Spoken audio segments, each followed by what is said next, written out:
Hello mga mi, another day, another mini vlog.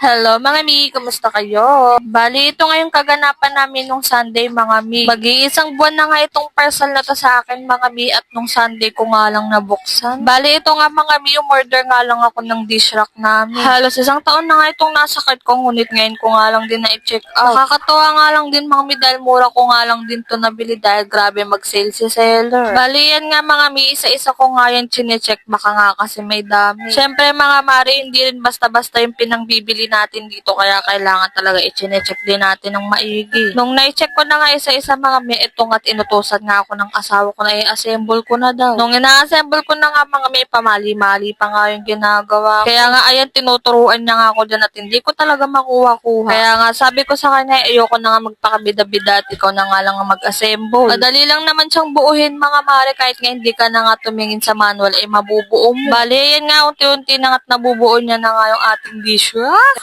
Alam niyo ba na nasa 900 plus ko nga lang ito nabili tapos yung original price niya is 1.5. Wow! Bali yan nga unti-unti na nga namin na ikakabit yung pinto dyan. And finally nga mga mare, ito nga't nabuo na nga ang ating dish rack. Kaya ito mga mi, isa-isa ko na nga rin nilagay yung mga patungan ng baso at plato. Grabe mga mare, hanggang ngayon hindi pa din talaga ako makapaniwala na meron na nga ako nito. Pagkatapos nga natin mag-unbox mga mare, syempre magliligpit naman tayo ng kalat. Pagkatapos nga namin kumain ng tanghalian dyan mga mare, ito nga't naglinis na nga kami dito sa kusina. Dapat nga kasi mga mare, itatapon na nga namin yung lumang pinagpapatungan namin ng platuhan dati. At yung bagong dish rack ka sana ilalagay namin dun sa may gilid ng lababo. Pero sisip nga dun sa may lababo namin mga mare, kaya nga hindi na nga namin ginawa. Kung akala nyo nga uupo-upo lang yan dyan mga mare, pero may ginagawa yan. Siya nga yung tagabuhat at tagawalis ko nga dun sa ilalim ng lababo. Kaya nga ayan mga mi, pinabalik ko na nga sa kanya yung dati namin pinaglalagyan ng dish rack. Bago nga na yan ibalik mga mi, winalisan niya na nga muna dahil nga balo ko nga lagyan ng wallpaper. At hindi pa nga siya nakontento dun sa pagwawalis niya at iwinalisan niya pa nga ulit. Siyempre bago ko lagay yung wallpaper mga may pinunasan ko na nga din muna yun at sinukat ko muna. Nung nagupit ko na nga yung tamang sukat mga mare, ito nga't dahan-dahan ko naman siyang dinidikit. Mabilis nga kasi mapulit yung wallpaper dyan mga mare, kaya nga kailangan idahan-dahan.